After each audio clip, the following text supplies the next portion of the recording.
আজ আমি আপনাদের বলবো যাদের হাঁপানি রোগ আছে তাদের হাঁপানির কষ্ট কমানোর জন্য খুব সহজ দুইটি ঘরোয়া উপায়, যেগুলি করতে পারলেই আপনার হাঁপানির কষ্ট 90% কমে যাবে এবং নিয়মিত কিছুদিন ফলো করলে দেখবেন আপনার হাঁপানি রোগটি সেরে যাবে। ফুসফুসের রোগগুলির মধ্যে একটি রোগ হলো অ্যাজমা বা হাঁপানি রোগ।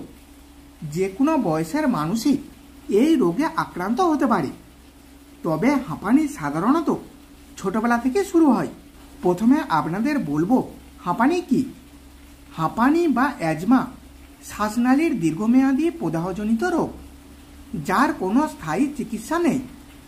যখন শ্বাসনালীতে প্রদাহ হয় বা ফুলে ওঠে তখন তারা সংকীর্ণ এবং খুবই সংবেদনশীল হয়ে ওঠে, যার ফলে হাঁপানি নামক দীর্ঘমেয়াদী রোগটি হয়ে থাকে। এছাড়াও শ্বাসনালীতে অতিরিক্ত শ্লেষ্মা উৎপাদিত হলে শ্বাসনালী আরও সংকুচিত হয়ে ওঠে। এতে করে শ্বাস নিতে অসুবিধা হয় এবং শ্বাসকষ্ট দেখা যায়। এবার বলবো হাঁপানির কারণ। 1. শ্বাসযন্ত্রের সংক্রমণ। 2. অ্যালার্জিজনিত কারণ, যেমন পশুর পশম, অতিরিক্ত ধুলোবালি ইত্যাদি। 3. বিভিন্ন ব্যথানাশক ঔষধের অতিরিক্ত ব্যবহারে অনেকের হাঁপানি দেখা দেয়। 4. পরিবেশে রাসায়নিক পদার্থ, নির্দিষ্ট স্প্রে, সিগারেটের ধোঁয়া ইত্যাদির কারণে অনেকের ক্ষেত্রে হাঁপানি হয়ে থাকে। 5.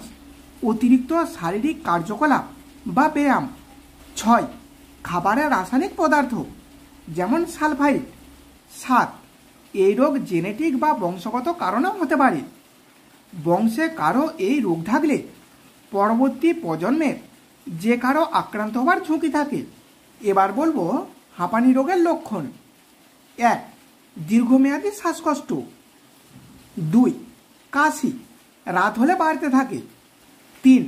বুকে আঁটসাঁট ভাব বা চাপ অনুভূত হওয়া। 4. নাকে বা মুখে ধুলোবালু বা পশুর পশম গেলে শ্বাসকষ্ট বেড়ে যায়। হাঁপানি রোগ সম্পূর্ণভাবে নিরাময়ের উপায় এখনও চিকিৎসা বিজ্ঞানের অজানা, তবে কিছু সহজ ঘরোয়া উপায় রয়েছে যেগুলি এই রোগকে নিয়ন্ত্রণে রাখে। আসুন এবার তাহলে জেনে নিই কীভাবে খুব সহজেই বাড়িতে বসে হাঁপানির কষ্টকে কম করে 90% কমিয়ে দেওয়া যায়। এর জন্য আপনাকে প্রথমে নিতে হবে দারুচিনি। আমি এখানে 3 টুকরো দারুচিনি নিয়ে একটি হামালদিস্তায় করে যতটা পারবো মিহিভাবে গুঁড়ো করে নেব।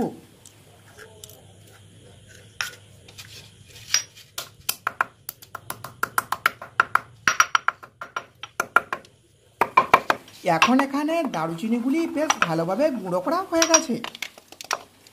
এবার আপনাদের বলবো এটি নিয়ে কি করতে হবে। এবার এখান থেকে 1 চিমটি পরিমাণে দারুচিনি নিতে হবে। তারপর লাগবে মধু। আমি এবার এই চামচটির মধ্যে 1 চামচ মধু নিয়ে নেব।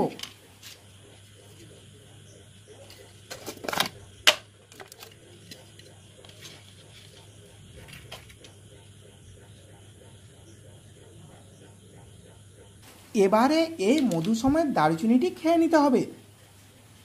এটি খাবার নিয়ম হলো রাতের খাবার খাওয়ার পরে ঘুমোতে যাবার আগে।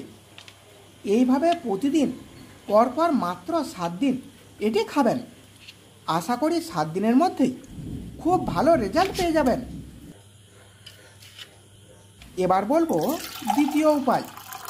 তার জন্য প্রথমে কুসুম গরম জল নেবেন, তারপর নেবেন মধু। হাঁপানি সারাতে মধু হলো প্রাচীনতম এবং সবচেয়ে প্রাকৃতিক প্রতিকার। মধুতে অ্যালকোহল এবং অন্যান্য তেল রয়েছে যা হাঁপানির লক্ষণ কমাতে সাহায্য করে। এটি গলা থেকে কফ অপসারণ করে এবং ভালো ঘুমাতে সাহায্য করে। এইভাবে প্রতিদিন সারাদিনে 2 থেকে 3 বার করে 1 গ্লাস কুসুম গরম জলের মধ্যে 1 চামচ করে মধু মিশিয়ে খেয়ে নেবেন। আশা করি ধীরে ধীরে আপনার হাঁপানি রোগটি সেরে যাবে। তাহলে এই পর্যন্ত ছিল আজকের বিষয়। ভিডিওটি এখানেই শেষ করছি।